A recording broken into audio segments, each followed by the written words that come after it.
Hello, welcome back. ഇപ്രാവശ്യത്തെ ഓണത്തിന് വെക്കേണ്ട പായസമൊക്കെ തീരുമാനിച്ചു കഴിഞ്ഞോ? ഇന്ന് ഞാനിവിടെ ഉണ്ടാക്കാൻ പോകുന്നത് ഓണത്തിനൊക്കെ ട്രൈ ചെയ്യാൻ പറ്റുന്ന ഒരു ഇളനീർ പായസത്തിൻ്റെ റെസിപ്പിയാണ്.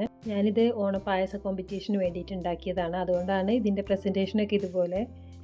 ഇളനീര് വെച്ചുണ്ടാക്കുമ്പോൾ കേരളത്തിൻ്റെ ഒരു തീമും വരുമല്ലോ എന്ന് വിചാരിച്ചിട്ടാണ് ഇങ്ങനെ ഒരു പായസം ഉണ്ടാക്കിയത്. അപ്പോൾ ഇതിലേക്ക് വേണ്ട ഇൻഗ്രീഡിയൻസ് എന്തൊക്കെയാണെന്ന് നോക്കിയാലോ. അപ്പോൾ ഇതിലെ മെയിൻ ഇൻഗ്രീഡിയൻറ്റ് ഇളനീരാണ്. ഞാൻ 3 ഇളനീരാണ് എടുത്തിട്ടുള്ളത്. ഇത് അധികം മൂക്കാത്തതാണ്. ഇതൊരു പ്ലേറ്റിൽ മാറ്റി വെച്ചിട്ടുണ്ട്. ഇത് കുറച്ചുകൂടെ മൂത്തതാണ്. അപ്പോൾ ഇത് നമുക്കൊന്ന് അരച്ചെടുക്കണം. ഇതിൻ്റെ ഔട്ടർ പോർഷനിൽ ഇങ്ങനെ ഒരു ബ്രൗൺ കളർ ഉണ്ടാവും. അതൊക്കെ ഒന്ന് കളഞ്ഞെടുക്കണം. അപ്പോൾ ഇത് അടിച്ചെടുക്കാനായിട്ട് ചെറിയ പീസസ് ആക്കി കട്ട് ചെയ്ത് മിക്സിയുടെ ജാറിലേക്ക് ഇട്ട് കൊടുക്കാം. 3 ഇളനീരാണ് എടുത്തിട്ടുള്ളത്. അപ്പോൾ ഒരു ഇളനീരിൻ്റെ വെള്ളം ഞാൻ മാറ്റി വെച്ചിട്ടുണ്ടായിരുന്നു. ഇത് അരച്ചെടുക്കാനായിട്ട് ആ ഇളനീർ വെള്ളം ഉപയോഗിച്ചിട്ടാണ് അരക്കുന്നത്. ആദ്യം ഒരു 1/2 കപ്പ് ഒഴിച്ച് കൊടുത്തിട്ട് പിന്നെ വേണമെന്നുണ്ടെങ്കിൽ ചേർത്ത് കൊടുത്താൽ മതി. ഈ ഒരു കൺസിസ്റ്റൻസിയിൽ അരച്ചെടുക്കാം. ഒരുപാട് ലൂസ് ആവണ്ട. ഇനി നമ്മൾ നേരത്തെ മാറ്റി വെച്ചിട്ടുള്ള ഇളനീര് ഇതുപോലെ ചെറുതായി കട്ട് ചെയ്തെടുക്കുക. ചെറിയ ചെറിയ പീസസായി കട്ട് ചെയ്താൽ മതി. ഇതെല്ലാം കട്ട് ചെയ്തെടുത്തിട്ടുണ്ട്. ഇനി ഇതിലേക്ക് തേങ്ങാപ്പാലാണ് വേണ്ടത്. അപ്പോൾ ഒരു 1/2 മുറി തേങ്ങ ഞാൻ ഇതുപോലെ ചിരവി എടുത്തിട്ടുണ്ട്. ഇനി ഇതൊന്ന് പാലാക്കി എടുക്കണം. ഇളനീർ മിക്സ്, തേങ്ങാപ്പാൽ, പിന്നെ ഇളനീരിൻ്റെ പീസസും റെഡി ആയിട്ടുണ്ട്. ഇതുകൂടാതെ ഇതിലേക്ക് ചേർത്തിട്ടുള്ളത് മിൽക്ക് മെയ്ഡാണ്.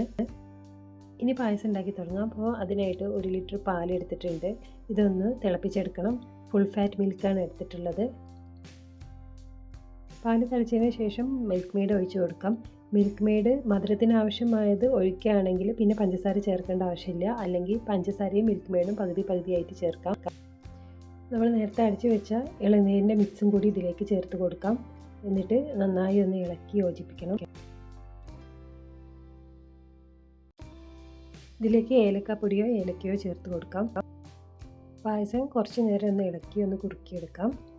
ഇളനീർ പായസം വല്ലാതെ കുറുക്കി പോകണ്ട.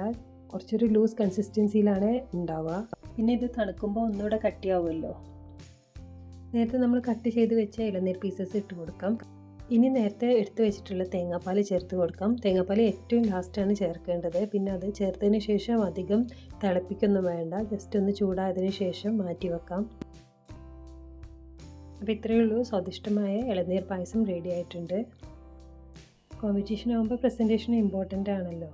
പിന്നെ ഈ ഒരു പായസം ചൂടൊക്കെ പോയതിന് ശേഷം ഫ്രിഡ്ജിൽ വെച്ചിട്ട് തണുപ്പിച്ചിട്ട് കുടിക്കുമ്പോഴാണ് ടേസ്റ്റ് കൂടുന്നത്. ഇനി ഫ്രിഡ്ജിൽ വെക്കുന്നത് താല്പര്യമില്ലെങ്കിൽ ജസ്റ്റ് തണുത്തിട്ട് കുടിക്കുന്നതാവും നല്ലത്. ഇത് കുടിക്കുമ്പോൾ തന്നെ നല്ല റിഫ്രഷിംഗ് ആണ്.